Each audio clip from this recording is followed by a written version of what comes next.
الحمدللہ رب العالمین والصلاة والسلام علی سید الانبیاء والمرسلین اما بعد فاعوذ باللہ من الشیطان الرجیم بسم اللہ الرحمن الرحیم۔ معزز طالبات، السلام علیکم ورحمۃ اللہ وبرکاتہ۔ آج ہم سورۃ البقرہ کا آغاز کر رہے ہیں۔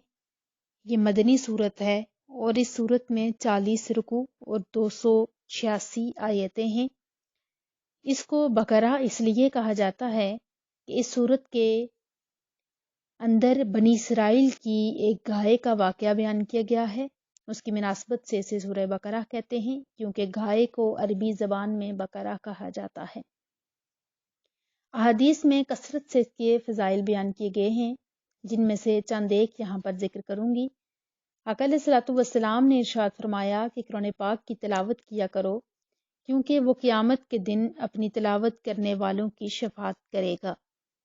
اور 2 روشن صورتیں یعنی سورہ بقرہ اور سورہ آل عمران پڑھا کرو، کیونکہ یہ دونوں قیامت کے دن اس طرح آئیں گی جس طرح 2 بادل یا 2 سائباں یا 2 اڑتے ہوئے پرندوں کی قطاریں ہوں، اور یہ دونوں صورتیں اپنے پڑھنے والوں کی شفاعت کریں گی۔ اس قدر مقدس صورت ہے یہ مبارک صورت۔ پھر آقا علیہ الصلوۃ والسلام نے ایک اور مقام پر ارشاد فرمایا کہ سورہ بقرہ پڑھا کرو، کیونکہ اس کو پڑھتے رہنے میں برکت ہے اور نہ پڑھنے میں حسرت ہے، یعنی انسان ثواب سے محروم رہ جانے کی وجہ سے حسرت کرے گا کہ کاش میں پڑھ لیتا، اور جادوگر اس کا مقابلہ کرنے کی طاقت نہیں رکھتے۔ اکثر گھروں میں اس چیز کی شکایت ہوتی ہے کہ ہم پہ کسی نے جادو کر دیا، ہمیں کوئی نقصان پہنچانا چاہتا ہے، ہمیں کوئی تکلیف پہنچانا چاہتا ہے۔ اگر آپ ہر تکلیف سے بچنا چاہتی ہیں تو اپنے رب کے اس کلام کے ساتھ جڑ جائیں۔ اس میں شفا بھی ہے، اس میں ہدایت بھی ہے، اور اس میں اللہ کی رضا بھی ہے اور اس کی معرفت بھی ہے۔ اگر ہم کبھی کبھار پریشان ہو جائیں اور کسی کو بلا کے سورہ بقرہ کا ختم پڑھا دیں کہ آئیں بیٹھیں بچے پڑھیں دعا کر دیں، اور پھر کہیں کہ ہمیں کوئی برکت نہیں نظر آئی یا ہمیں کوئی شفا نہیں ملی، تو یہ تو آپ نے کسی سے ایک دفعہ چلو بلا کے پڑھا دیا، یہ بھی اچھی بات ہے۔ لیکن اگر آپ خود اس کی تلاوت کی روٹین بنائیں گی تو یقیناً یہ اللہ کا کلام وہاں پر ایک ایسے روحانی ماحول کو پیدا کرے گا کہ آپ کی روح کو سکون بھی ملے گا، اور اس کے ساتھ ساتھ گھر میں برکات کا نزول بھی ہوگا۔ کوئی بھی عمل شروع میں وہ صرف ایک روٹین بنانے کے لیے اس کو کیا جاتا ہے، جب ہماری عادت بن جاتی ہے تو وہ عمل پھر عبادت بنتا ہے، اور جب عبادت کے اوپر ہم استقامت اختیار کر لیتے ہیں تو وہ عمل پھر اس کے بعد نور بن جاتا ہے۔ تو ہم نور تک پہنچتے ہی نہیں، ہم کبھی کبھی کوئی عمل کرتے ہیں تو وہ نہ ہماری عادت بنتی ہے، نہ عبادت بنتی ہے، اور نہ ہی نور بنتا ہے۔ اس لیے استقامت کے ساتھ اس کی تلاوت کرتے رہیں، یقیناً آپ سب اور ہم اس مبارک صورت کی برکات سے مستفید ہوں گی۔ حضرت ابو ہریرہ رضی اللہ تعالیٰ عنہ سے روایت ہے کہ حضور نے ارشاد فرمایا کہ اپنے گھروں کو قبرستان نہ بناؤ، اور شیطان اس گھر سے بھاگتا ہے جس میں سورہ بقرہ کی تلاوت کی جاتی ہے۔ اب اس بات کا کیا مطلب کہ اپنے گھروں کو قبرستان نہ بناؤ؟ یعنی اپنے گھروں میں عبادت کیا کرو، یعنی جس گھر میں عبادت نہیں کی جاتی اس گھر کو حضور علیہ الصلوۃ والسلام کے اس فرمان کے مطابق قبرستان قرار دیا گیا۔ لہٰذا ہمیں اپنے گھروں کے اندر عبادت کرنی چاہیے تاکہ وہ نورانی و وجدانی ایک ماحول ہو جس سے ہماری روح کو بھی تسکین ملے، اور ہماری اولادیں اس خوبصورت ماحول کے سائے تلے جب تربیت پائیں گی تو یقیناً وہ باعمل اور باکردار ہوں گی۔ اس کے علاوہ حضرت ابو مسعود رضی اللہ تعالیٰ عنہ سے روایت ہے کہ حضور علیہ الصلوۃ والسلام نے ارشاد فرمایا کہ جو شخص رات کو سورہ بقرہ کی آخری 2 آیتیں پڑھ لے وہ اسے ناگہانی مصائب سے کافی ہوں گی، یعنی کہ کسی بھی قسم کی مصیبت یا بلا ٹلنے کا سبب بن جائیں گی وہ آخری آیتیں جو وہ تلاوت کرے گا۔ اسی طرح حضرت ابو ہریرہ سے روایت ہے کہ حضور نے ارشاد فرمایا کہ ہر چیز کی ایک بلندی ہے، اور قرآن کی بلندی سورہ بقرہ ہے، اور اس میں ایک آیت ہے جو قرآن کی تمام آیتوں کی سردار ہے، اور وہ کون سی ہے؟ آیت الکرسی۔ آقا علیہ الصلوۃ والسلام نے ایک اور مقام پر ارشاد فرمایا کہ جس نے دن کے وقت اپنے گھر میں سورہ بقرہ کی تلاوت کی تو 3 دن تک شیطان اس کے گھر کے قریب نہیں آئے گا، اور جس نے رات کے وقت اپنے گھر میں سورہ بقرہ کی تلاوت کی تو 3 راتیں اس گھر میں شیطان داخل نہ ہوگا۔ اب اس حدیث سے اگر ہم یہ چاہتے ہیں سننے کے بعد کہ ہم شیطان سے دور ہو جائیں اور اس سے بچ کر اپنے ایمان کی، اپنے عمل کی حفاظت کریں، تو ہمیں سورہ بقرہ کی تلاوت کرنی چاہیے۔ ہم وہ لوگ ہیں جو اپنے ظاہری سامان کے لیے، اپنے گھر کی حفاظت کے لیے، اپنے قیمتی سامان جو دنیا داری کے طور پر ہم نے بنائے ہوئے ہیں، ان کی حفاظت کے لیے اپنے گھر کو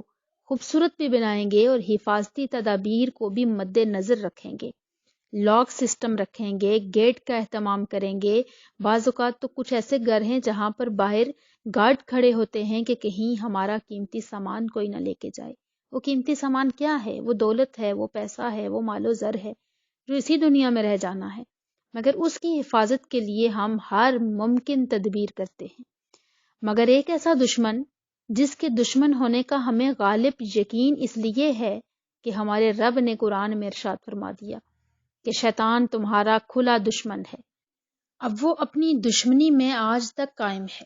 جو اس نے رب کے سامنے یہ وعدہ کیا تھا کہ میں تیرے بندوں کو نیکی کے راستے سے ہٹاتا رہوں گا، وہ آج تک اس بات پر قائم ہے۔ رب کریم نے فرمایا تھا کہ میرے بندے تمہارے بہکاوے میں نہیں آئیں گے، اور آج بھی اللہ والے ایسے ہیں کہ جب بھی شیطان سر اٹھاتا ہے تو وہیں پہ اس کا سر کچل دیتے ہیں اور اپنے عمل کی استقامت سے اس کو منہ توڑ جواب دیتے ہیں۔ مگر ہم لوگ اس قدر غافل ہیں کہ ہم شیطان کے حملوں میں آ جاتے ہیں۔ ہم قرآن پاک پڑھیں تو ہزار ہا خیالات ہمیں گھیر لیتے ہیں اور ہم یکسوئی کے ساتھ تلاوت نہیں کر سکتے، یا ہمیں ایسے ہیلے بہانے آ جاتے ہیں کہ ہم یہ کر لیں تو پڑھیں گے، ابھی مصروف ہیں، ساری زندگی پڑی ہے، آج نہیں تو کل سے شروع کر لیں گے۔ نماز کی طرف جائیں تو ہزار ہا کام جو ہیں ہمارے ساتھ بالکل وہ دماغ میں ایسے سوار ہوئے ہوتے ہیں کہ ہم نماز یکسوئی کے ساتھ نہیں پڑھ سکتے۔ تو اس سے معلوم ہوا کہ ہم نے ظاہری طور پر اپنے بچاؤ کے لیے ہزار ہا حفاظتی تدابیر کر رکھی ہیں، مگر باطنی طور پر اپنے دل کو پاک کرنے کے لیے، اپنے نفس کو پاک کرنے کے لیے، جس پر اللہ کی نگاہ پڑتی ہے، اس دل کو پاک کرنے کے لیے ہم نے کوئی حفاظتی تدابیر نہیں کر رکھی، اور شیطان ڈٹ کے آج بھی اپنی بات پر قائم دائم ہمیں نیکی کے راستے سے ہٹانے کے لیے ہر لمحہ کوشش کر رہا ہے، مگر ہم کچھ بھی نہیں کر رہے۔ اس لیے آپ سب قرآن پاک کی طرف آئی ہیں، اور یقین مانیں جو لوگ نیکی کی طرف آتے ہیں، جہاں ان کا مقام بلند ہے، وہیں ان کو شیطان ہزار ہا حملے کرتا ہے، وہ ان کو بہکاتا ہے، وہ ان کو واپس پلٹاتا ہے اس نیکی کے راستے سے۔ اس لیے آپ یہاں پر آئی ہیں، آپ یقیناً شیطان کے وسوسوں اور اس کی فریب کاریوں کا شکار ہوں گی، مگر جب آپ استقامت کے ساتھ اس کلام سے جڑ جائیں گی تو اللہ تعالیٰ کی مدد شامل ہو جائے گی اور آپ کامیابیوں اور کامرانیوں کی طرف بڑھنا شروع ہو جائیں گی۔ تو یہ ایک حدیث تھی جو سورہ بقرہ کی فضیلت میں تھی، اس لیے اس کو بیان کرتے ہوئے میں نے مزید کچھ ایکسٹرا چیزیں ساتھ ذکر کر دی ہیں۔ بہرحال یہ 4-5 جو ہیں اس سورہ بقرہ کے فضائل آپ کے سامنے میں نے رکھے ہیں۔ روٹین بنا لیں کہ پوری سورت پڑھنا اگر مشکل ہے تو یہ چند آیتیں جو آخری ہیں ان کو پڑھیں، تلاوت کریں، ان کا معمول بنائیں، تاکہ اللہ تعالیٰ ہمیں دنیاوی اور اخروی کامیابیوں سے ہمکنار فرمائے اور ہمارے ظاہر اور باطن کو پاک اور صاف کرے۔ اس سورت کے بہت سے مضامین ہیں جن میں سے مختصر میں یہاں پر ذکر کروں گی جو ہم اس سورہ مبارکہ میں پڑھیں گے۔ بنی اسرائیل پر کیے گئے انعامات کا ذکر اس سورت میں ہے، اور ان انعامات کے مقابلے میں بنی اسرائیل نے جو ناشکری کی تھی، ان کے جو جرائم تھے، بچڑے کی پوجا کرنا، سرکشی اور عناد کی وجہ سے حضرت موسیٰ علیہ السلام سے طرح طرح کے مطالبات کرنا، اللہ کی آیتوں کے ساتھ کفر کرنا، انبیاء کرام کو ناحق شہید کرنا، وعدوں کو توڑنا، گائے ذبح کرنے کا واقعہ، نبی دو عالم صلی اللہ علیہ وآلہ وسلم کے زمانے میں موجود یہودیوں کے باطل عقائد و نظریات اور ان کی خباثتوں کا بیان، قرآن پاک کی صداقت، حقانیت اور اس کتاب کے ہر طرح کے شک و شبہ سے پاک ہونے کا بیان۔ اس کے علاوہ حضرت آدم علیہ السلام کی تخلیق کا واقعہ، فرشتوں کے سامنے ان کی شان کا اظہار، خانہ کعبہ کی تعمیر اور حضرت ابراہیم علیہ السلام کی دعا کا ذکر، قبلہ کی تبدیلی کا بیان، عبادات اور معاملات یعنی کہ نماز، زکوٰۃ، رمضان کے روزے، خانہ کعبہ کا حج، اللہ کی راہ میں جہاد کرنا، دینی معاملات میں قمری مہینوں پر اعتماد کرنا، اللہ تعالیٰ کی راہ میں مال خرچ کرنا، والدین اور رشتہ داروں کے ساتھ حسن سلوک کرنا، یتیموں کے ساتھ اچھے معاملات کرنا، اس کے علاوہ جادو اور قتل کرنے والوں کے لیے لوگوں کے مال ناحق کھانے والوں کا بیان اس میں ہے، شراب، سود، جوا، اور اس کے علاوہ مسلمانوں کے لیے بہت سے اہم احکامات اس سورہ مبارکہ میں بیان کیے گئے ہیں۔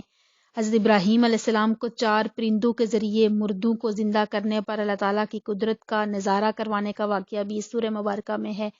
آخر میں اللہ کی بارگاہ میں رجوع کرنے، گناہوں سے توبہ کرنے اور کفار کے خلاف مدد طلب کرنے کی طرف مسلمانوں کو توجہ دلائی گئی ہے اور مسلمانوں کو قیامت کے دن سے ڈرایا گیا ہے۔ تو یہ کچھ مضامین میں نے مختصراً آپ کے سامنے رکھے ہیں۔ جو بچیاں نوٹس بنا رہی ہیں ان کو چاہیے کہ وہ سورہ بقرہ کے مضامین لکھ کے تو یہ سارے مضامین لکھ لیں، تاکہ جب ہم جیسے جیسے یہ ٹاپک ٹچ کریں گے تو پہلے سے ان کو ذہن نشین ہوگا کہ ہم کون سے مضمون پر ہیں۔ تو انشاءاللہ ہم اگلے لیکچر میں اسی سورہ مبارکہ کی تلاوت، ترجمہ اور تفسیر کا آغاز کر لیں گے۔ اللہ پاک ہم سب کو ان سب باتوں پر عمل پیرا ہونے کی توفیق عطا فرمائے۔ السلام علیکم ورحمۃ اللہ وبرکاتہ۔